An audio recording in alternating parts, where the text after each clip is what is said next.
Este político de tendencia marxista de 55 años ganó las elecciones presidenciales por un amplio margen.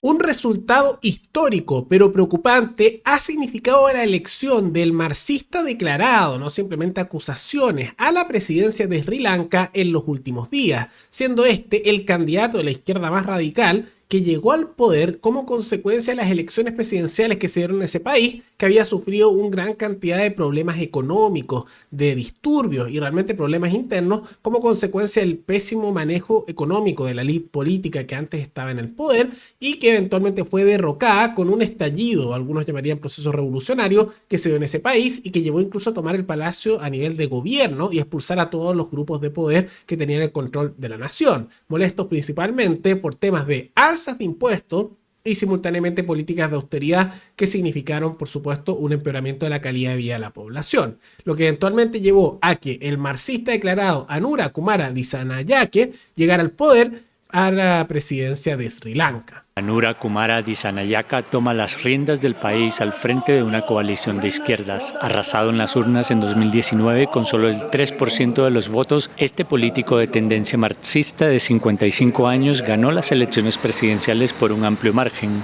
Antes de la votación y tras 2 años de grave crisis política y económica, se mostraba confiado.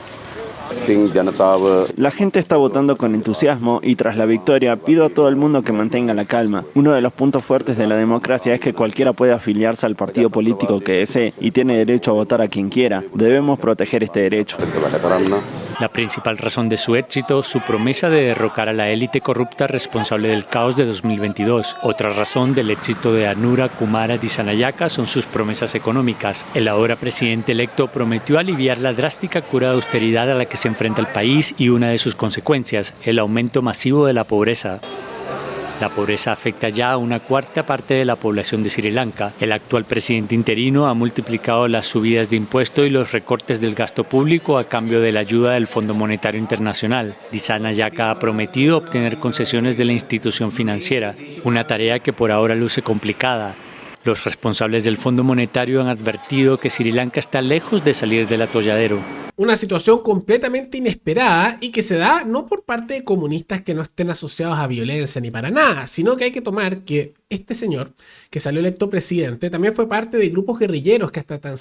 solo unos pocos años estaban luchando en el norte de Sri Lanka, y recordemos que Sri Lanka es esta isla bien grande que está cerca a la India y que siempre ha tenido una lucha geopolítica tanto entre la India y China, es importante en ese sentido, y dentro de eso, él habiendo luchado por esos grupos de declaración directamente marxista, empezaron a hacer ver una serie de manifestaciones por sus seguidores a lo largo del país, mostrando símbolos y un nivel de movilización que uno no se lo espera excepto de países actualmente como Corea del Norte y tal vez Cuba, pero que son más bien de un estilo soviético, tomando en cuenta que él es de carácter marxista-leninista.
Ahora hay que tomar en cuenta que este resurgimiento de ideas marxistas-leninistas, ni siquiera un comunismo más moderno, como dicen algunos, que de moderno no tiene nada, o a los chinos, no, sino que a la antigua, no es algo nuevo, ya que no se habla mucho en el mundo occidental, pero esto pasó ahora en Sri Lanka, también llegaron al poder los comunistas y siguen con mucho poder en Nepal el 2017, como también el 2019 crecieron con fuerza y hasta la actualidad tienen mucho control en ese país, todo de la mano de grupos guerrilleros con bastante poder, por lo que estamos viendo especialmente en Asia un resurgimiento de grupos comunistas, podríamos decir, al estilo soviético, lo que es a lo menos preocupante. Ahora, lo que es interesante es por qué salió electo este señor. Por un lado, los altísimos niveles de corrupción y desconexión de la élite política de Sri Lanka con la población común y corriente son un factor que no hay que ignorar. Pero lo interesante son cuáles son sus propuestas, porque aquellos que son del mundo latinoamericano pensarán que esto describe más lo que haría alguien como Javier Milei o el estilo de política de un libertario más que de un comunista, porque lo que prometió para llegar al poder fue llegar a acuerdos y poder renegociar bien la deuda con el Fondo Monetario Internacional y el Banco Mundial, reducir sustancialmente los impuestos y luchar contra la corrupción y la concentración del poder por las élites políticas de turno.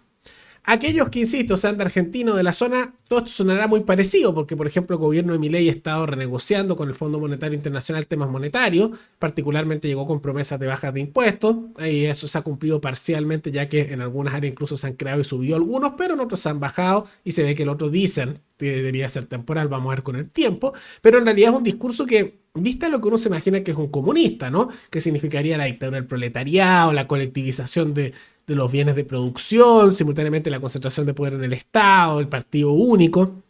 Y vamos a ver qué ocurre, porque una cosa es cómo llegan al poder con promesas y es cómo es lo que cumplen. Es curioso. Ahora, no es sorpresa que esto sea así, porque en realidad en Sri Lanka no hay otras alternativas reales. Los partidos que estaban hegemónicos ahí en lo que se categoriza como la derecha, claro, sectores conservadores y con discursos medio nacionalistas, pero económicamente muy estatistas, con mucha corrupción y lleno de corporativismo. Y otros partidos de la izquierda institucional muy similares. No hay mucha diferencia en temas morales. Incluso él tampoco, digamos que una figura progresista en temas morales. Eso pasa más en Occidente. Entonces, en realidad fueron temas económicos, pero llegó con un discurso que algunos dirían que incluso es pro mercado, siendo comunista.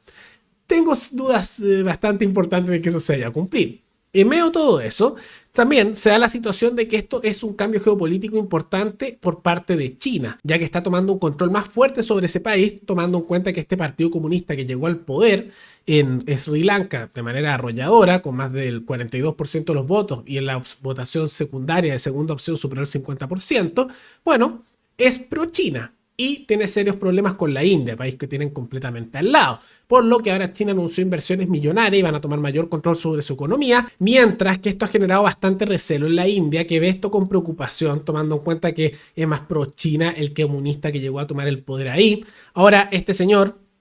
que al menos en geopolítica no está siendo tan tonto para quebrar con la India porque son su vecino más cercano, dice que no quieren quebrar con la India y van a aceptar inversiones y los proyectos que están en desarrollo,